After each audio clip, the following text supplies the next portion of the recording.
I picked up Zayn's phone to charge it. That's all I meant to do. But then it buzzed. One message. From Maya. Last night was perfect.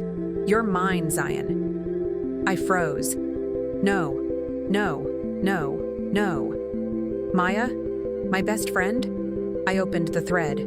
My fingers shook. Zayn. You looked so beautiful in red. I still taste you on my lips. Maya. You made me feel like I'm the only one. When are you telling her? Zayn. Soon. She's been acting weird lately. I wasn't acting. I was dying inside. I scrolled. Weeks of messages, photos, voice notes. You okay, babe? He asked as he walked back into the room, towel around his neck. I smiled. Yeah, just charging your phone. I handed it back like it wasn't a loaded weapon. He kissed my forehead. Love you. My stomach flipped. You too. I swallowed the acid in my throat. I watched him walk away. His back, his lies, his betrayal. He laughed at something on TV. I stared at him and saw a stranger. That night, I didn't sleep. I played every message in my head like a sick movie. Maya, Zayn, us, lies. I cried without tears. It was like my body forgot how. At 3:12 a.m., I whispered to myself, they chose each other, so I choose me. He rang the bell like nothing happened, like he didn't break me last night. Morning, sleepyhead, Zayn said, holding a bag of my favorite chai croissants. You're early, I replied. My voice didn't shake, my hands did. Wanted to surprise you. I missed you. I smiled. That's sweet. He kissed my forehead. I let him. You good? He asked, setting the food down. You look tired. I shrugged. Didn't sleep much. He laughed. Same. I was up late watching that crime doc, the one we started. Oh? You finished it without me? Yeah. Couldn't stop. You gotta catch up, though. It's wild. I stared at him. Lie. Another lie. Stacking. On the others. Like bricks around my heart. You were home all night? I asked.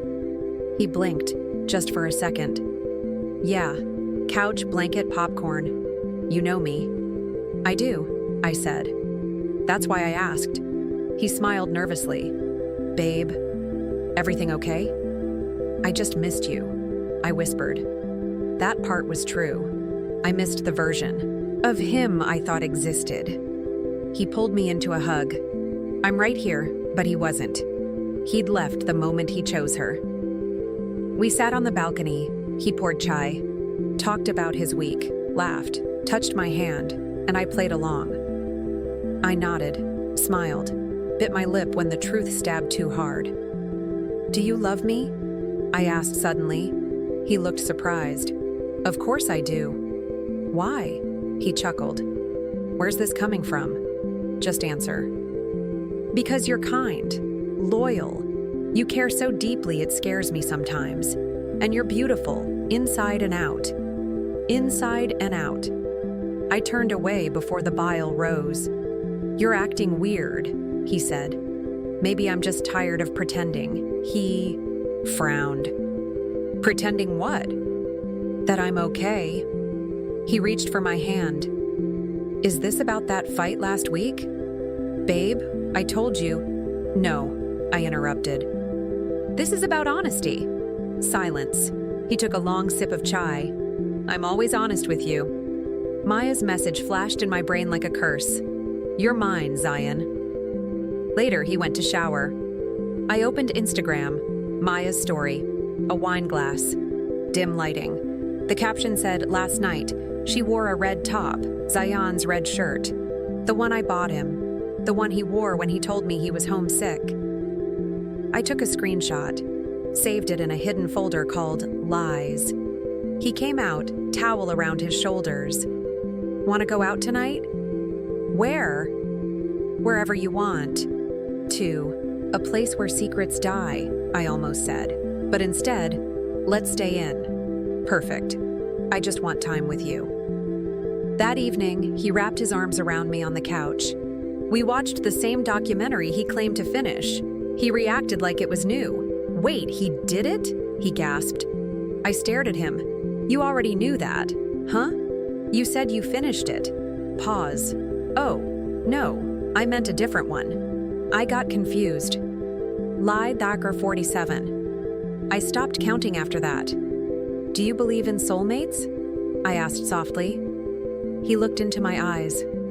"I think I already found mine." I wanted to laugh, or scream, or hit him with every screenshot, every audio message, every fake excuse, but instead I whispered, "Me too." At night, he held me like nothing was wrong. His arms, his breath, his warmth, they all felt like knives. "I love you," he said. I didn't answer. He left around midnight.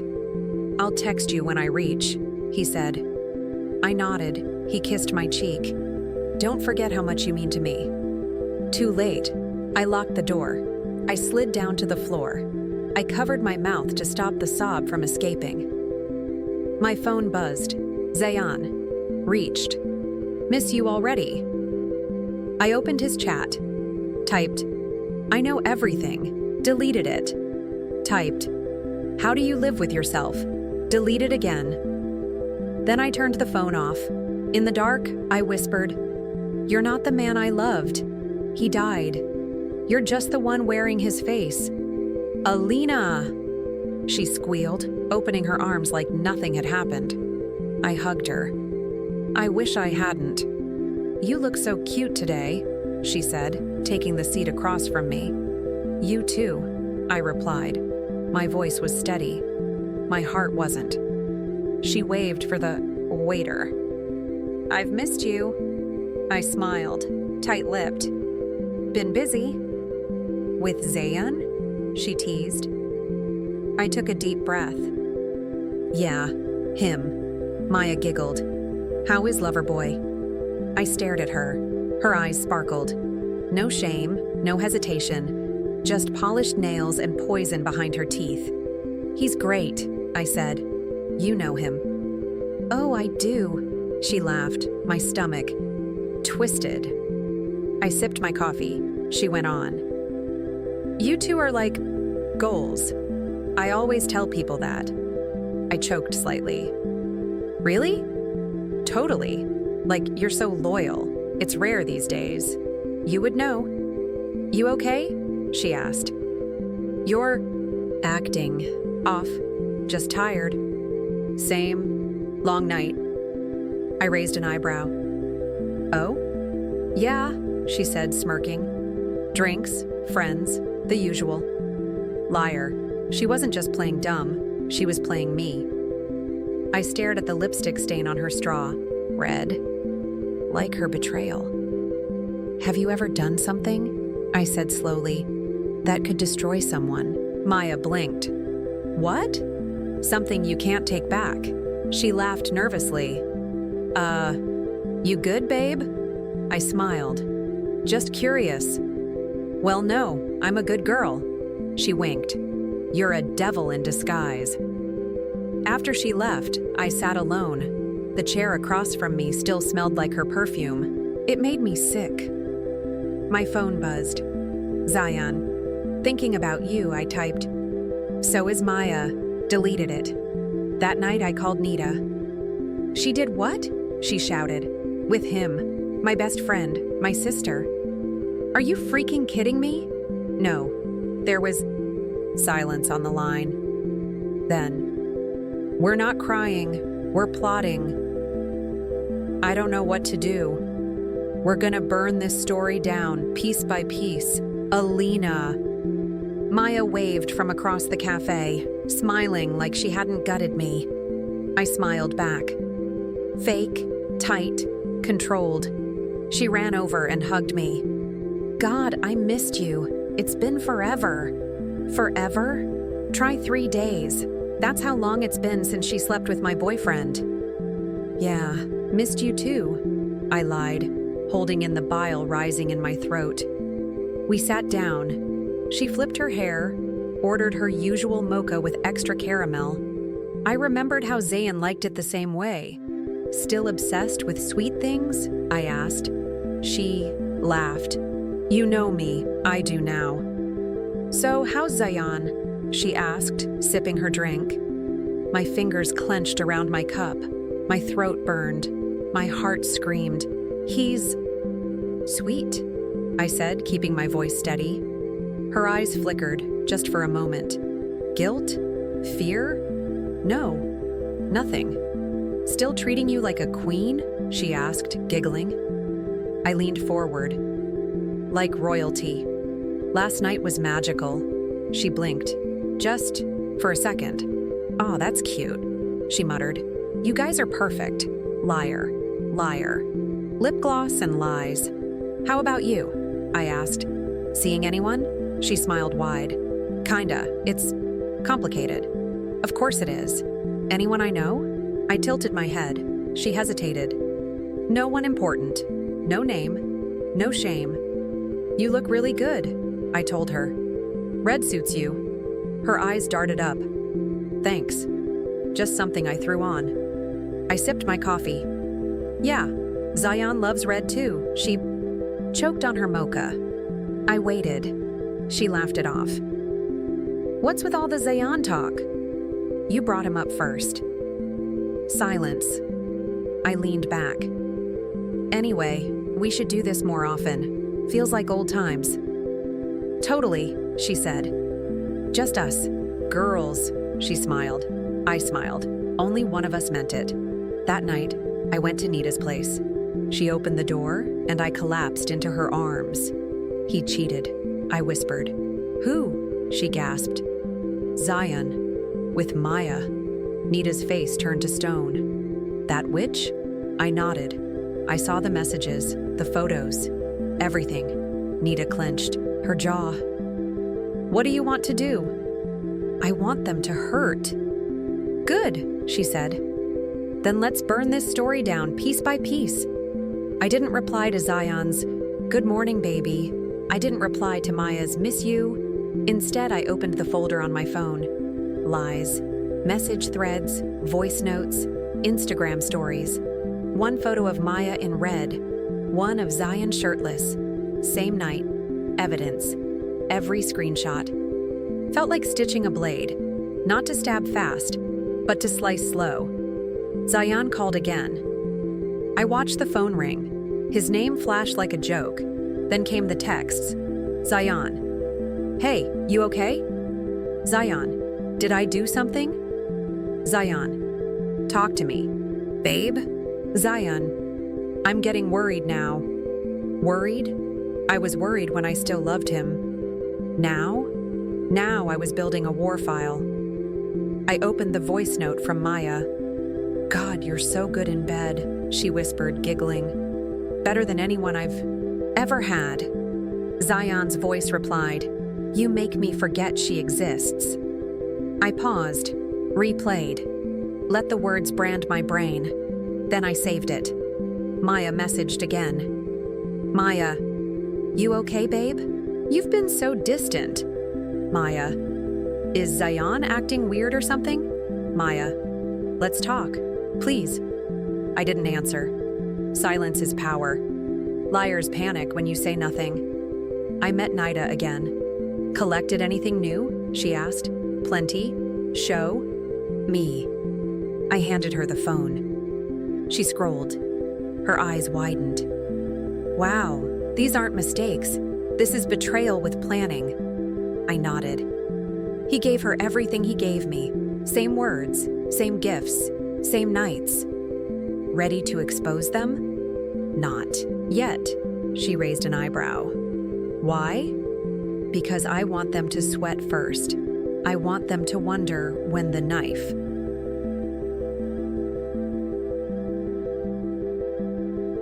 Drops. Nita smiled. "That's cold." "I'm not cold," I said. "I'm done bleeding." I started archiving everything. Google Drive, hidden albums, password-locked folders. I even recorded my own voice.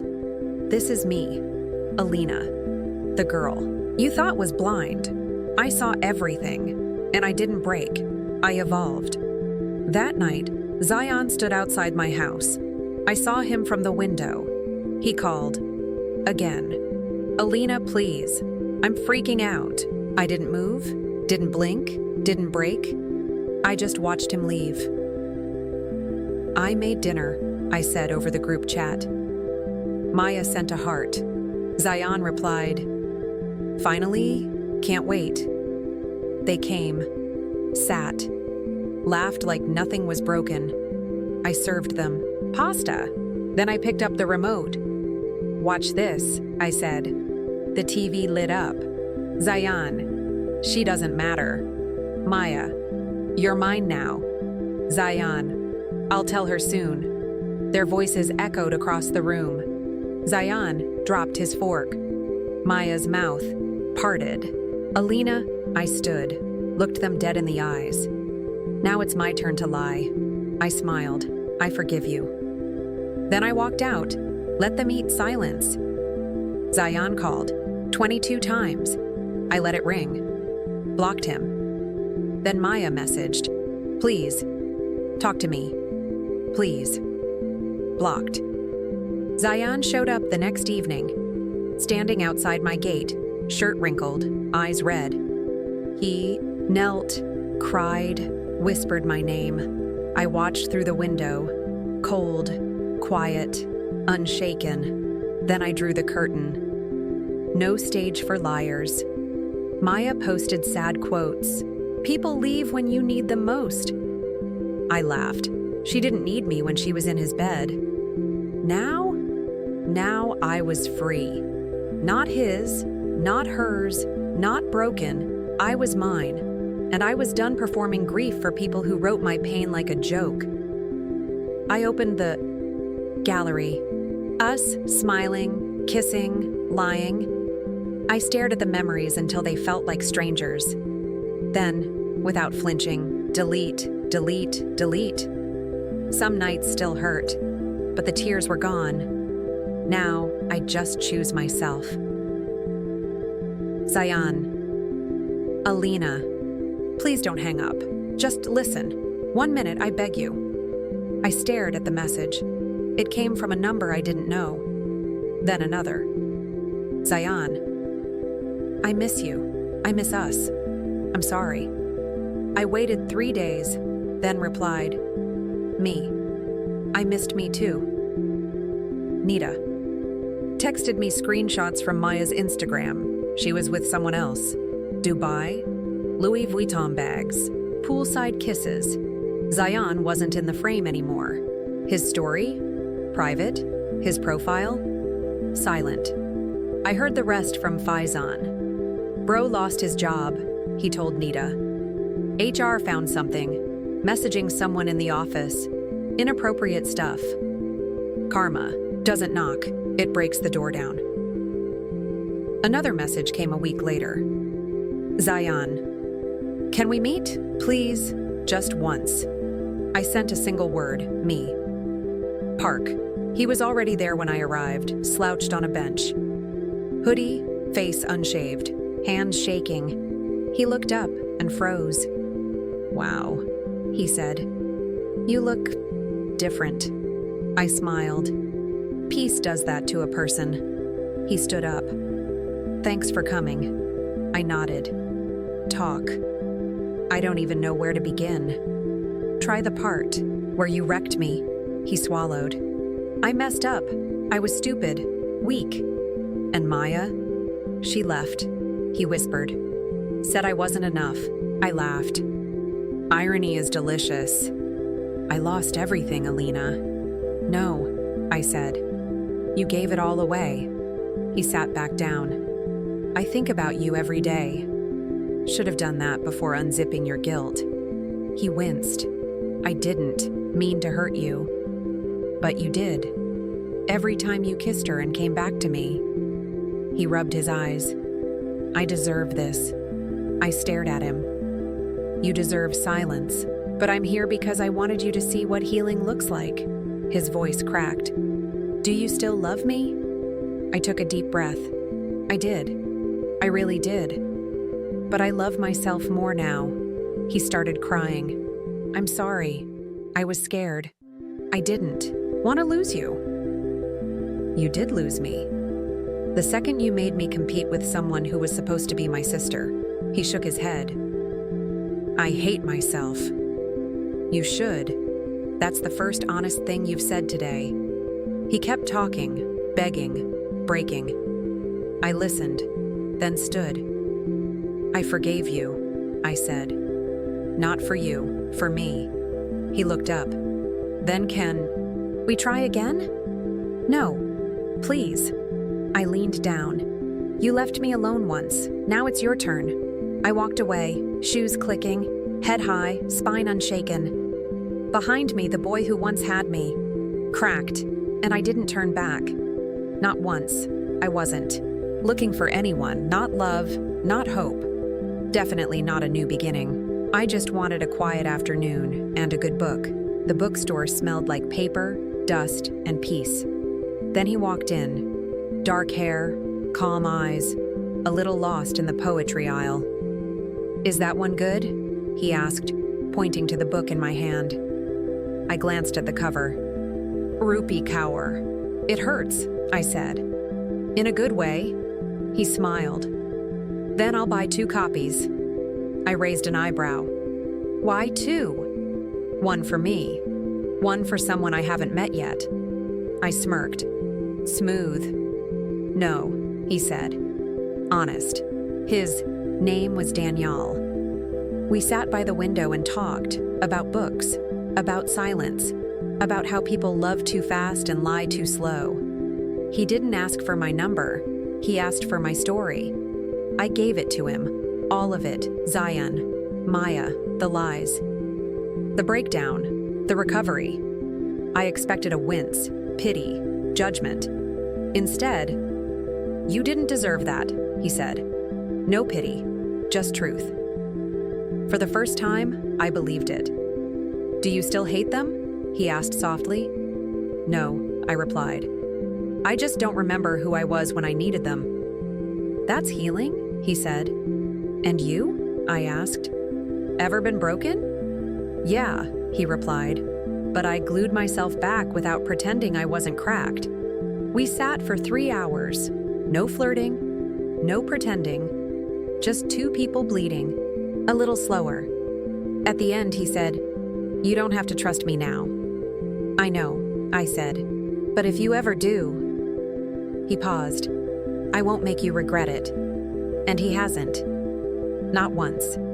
People say you need closure. That one last conversation, that final explanation. No, closure isn't found in apologies. It's found in silence, in walking away and not turning around. I don't need Zion to say he's sorry. I don't need Maya to feel guilty. I don't even care if they remember me. Because I remember who I was before they broke me, and who I became after. I don't stalk their pages anymore. I don't reread old messages. I don't imagine confrontations or karma or revenge. I smile now. Real ones. Not the kind that hides pain. The kind that says, "I survived." People ask me if I still love him. I say, I loved the version of him that never existed. Because love shouldn't make you doubt yourself. Love shouldn't lie to your face while holding your hand. I trust slower now. I listen more. I watch how people treat silence. That tells me everything. But I don't carry fear in my chest anymore. Because I've already been burned. And I walked through that fire barefoot. Some nights, I remember the girl who sat on the bathroom floor, gasping for breath she thought she didn't deserve. And then I remember the woman who stood up without anyone reaching down. That woman is me. I pass by the old cafe sometimes, the one where Maya called me sister while sleeping with my man. I order my coffee, sit by the same window, and smile, because I can drink from the same cup without choking on bitterness. That's power. Zion texted again last week. "Hope you're well." I didn't block him, didn't reply either. I don't react anymore. I move. Closure isn't getting even. It's not making them cry. Closure is waking up and forgetting their birthday. It's being too busy loving your own peace to hate someone else. Danielle and I still talk.